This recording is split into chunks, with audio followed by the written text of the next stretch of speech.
سنا ہے صبا جی آپ کھانے کی بہت شوقین ہیں، اور اگر سیٹ پہ کھانا لیٹ ہو جائے تو آپ طوفان برپا کر دیتی ہیں کہ جب تک کھانا نہیں آئے گا میں شوٹنگ شروع نہیں کروں گی۔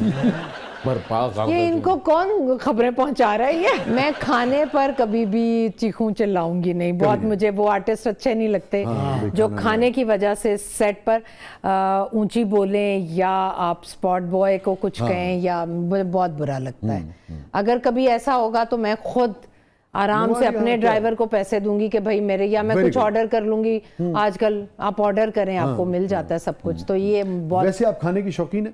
میں اچھے کھانے کی شوقین ہوں، مطلب زیادہ مقدار میں نہیں نہیں زیادہ مقدار میں، لیکن اچھے کھانے کی شوقین، ذائقہ جو ہے ہاں ذائقہ، کیونکہ میں بناتی بہت اچھا ہوں تو مجھے کھانے میں بھی ذائقہ صاحب کو چاہیے۔ کیا چیز آپ کے ہاتھ کی سب سے زیادہ پسند ہے؟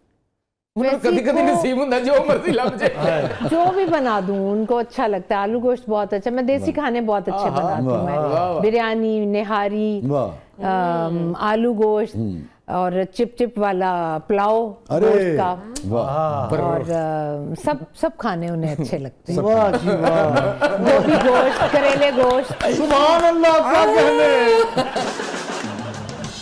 کوڑیاں خیرہ ہو جاؤ، انہیں کھانا سے کراچی آنا پڑے گا سب۔ نہیں گھر میرا ادھر ہے، میں اپنے گھر آئی ہوئی ہوں، آپ آئیں آپ کو کھلاؤں گی میں۔ شاید یہ پروگرام بنا لو، ہاں بالکل، روز روز نہیں ہوندے، کریلے گوشت، گوبھی گوشت، نہیں دستی گوشت ہے نا، دستی بیٹا گھر سے باہر نکال دیں گے آپ کو، نکل جائیں۔ فیصل صاحب بنا لیتے ہیں کھانا؟ نہیں وہ نہیں بنا سکتے۔ کبھی ایسا ہوا آپ کے لیے ناشتہ بنا کے لائے ہوں؟ کبھی بھی نہیں۔ اور کبھی آپ نے ان سے اظہار کیا کہ کبھی فیصل تم بھی مجھے ناشتہ نہیں، کراؤ؟ مجھے پتہ ہی کام نہیں کر سکتے تو میں اظہار بھی نہیں کرتی، میں خود بنا کے پیش کرتی ہوں۔ ارے واہ، کیا بات، اگر دونوں طرف سے اگر فیصل مجھے صاحب بھی، اچھا لگتا ہے، ہاں فیصل صاحب بھی لے آئیں تو کیا حرج ہے؟ مجھے بہت اچھا لگتا ہے اپنے بچوں کے لیے بنانا، اپنے شوہر کے لیے بنانا، اپنے بہن بھائیوں کے لیے، مجھے بہت اچھا لگتا ہے۔ اتنی اچھی بیوی کہاں ہوتی ہے، اتنی اچھی بیوی؟ فیصل صاحب کے لیے آپ کو کھانا بنانا اچھا لگتا ہے، ان کے کپڑے دھونا اچھا لگتا ہے، ان کے کپڑے استری کرنا اچھا لگتا ہے، کتنی اچھی ہیں آپ۔ ہاں تو میں یہ سب کرتی ہوں، میں جب لاہور آتی ہوں ان کی پوری وارڈروب میں ری آرگنائز کر کے جاتی ہوں تاکہ انہیں کوئی مشکل خراب کون کرتا ہے یہ پوچھا کبھی آپ نے؟ ہاں یہ ویسے سوال ہے فیصل۔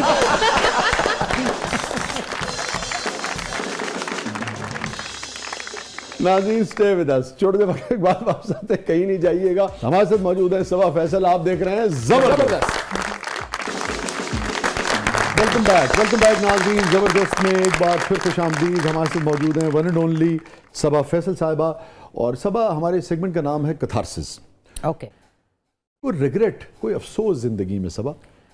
شاید بچوں کو میں نے بہت کم ٹائم دیا، میں اپنے کام میں لگی رہی، اور ویسے تو میں نے بچوں کو جب تک کہ بچے انڈیپینڈنٹ نہیں ہو گئے اسکول جانے میں، یا میٹرک میں نہیں آ گئے، یا او لیول میں نہیں آ گئے، تب تک تو میں نے بچوں کو ٹائم دیا۔ اس کے بعد بچوں سے زیادہ مجھے سعدیہ کا ہوتا ہے کہ سعدیہ کی جب شادی ہوئی اور اس کے بعد فوراً بعد میں کراچی چلی گئی، اور وہ جو ایک لڑکی کا ہوتا ہے نا، ہوتا ہے کہ ایڈجسٹ ہونا ہے، نیا رشتہ ہے، اور وہ شادی کے بعد گھر آتی ہے، اس کے ناز نخرے اٹھائے جاتے ہیں، وہ میں نے بہت مس کیا۔ لوگ تو سمجھتے ہیں نا کہ جی بڑا نام ہے، کس چیز کی کمی ہے، جیسے لوگ، لیکن ہم لوگوں کے پاس ہمارے دلوں میں نا بہت چیزوں کی یہ جو ایک رہ جاتی ہے، کسک رہ جاتی ہے نا، وہ ہے، ہمیں بڑی بھاری قیمت ادا کرنی پڑتی ہے، فیم کی۔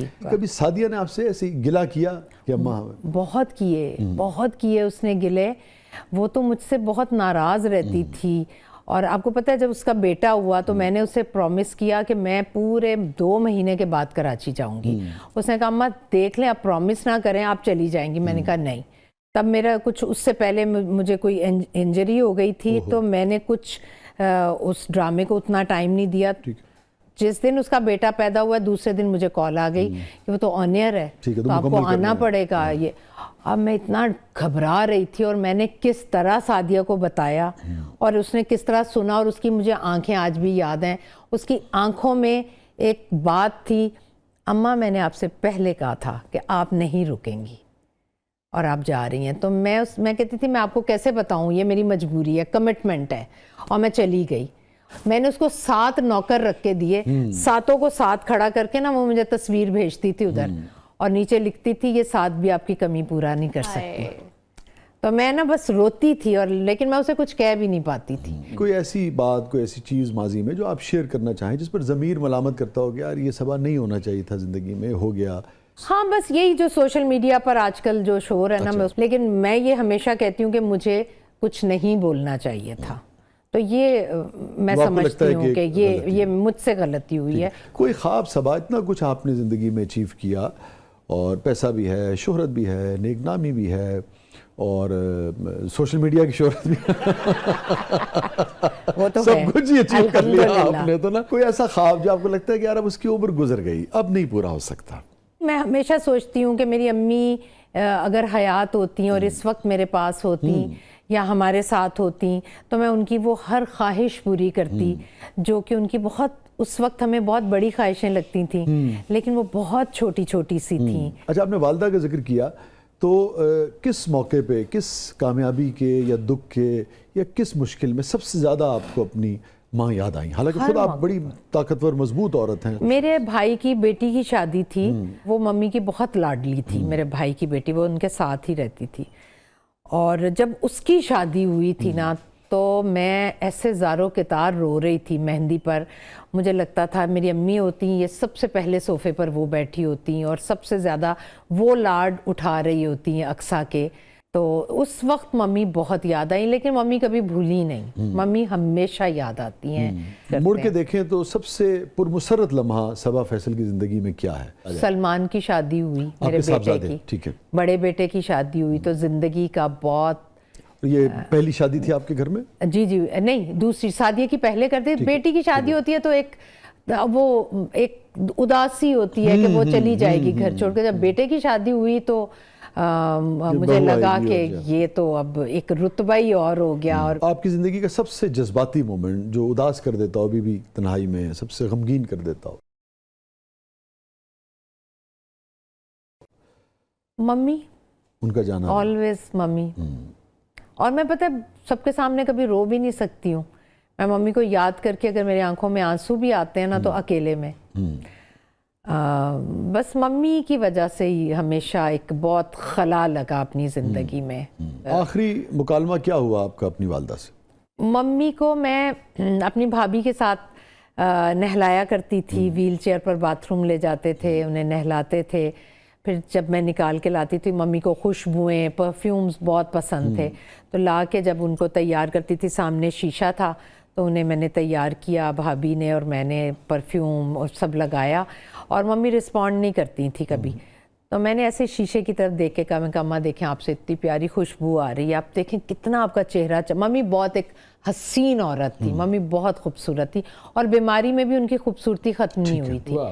تو میں نے کہا دیکھیں کتنا آپ کا چہرہ چمک رہا ہے, آپ کو خوشبو آ رہی ہے نا. تو کچھ نہیں بول سکے, اور مجھے ایسا لگا کہ انہوں نے میری بات سنی اور سمجھی, اور انہوں نے کیا, اچھا واہ, ایسے کیا انہوں نے. تو میں تو نہال ہی ہو گئی خوشی سے کہ ممی نے میری بات سنی ہے, انہوں نے جواب دیا ہے.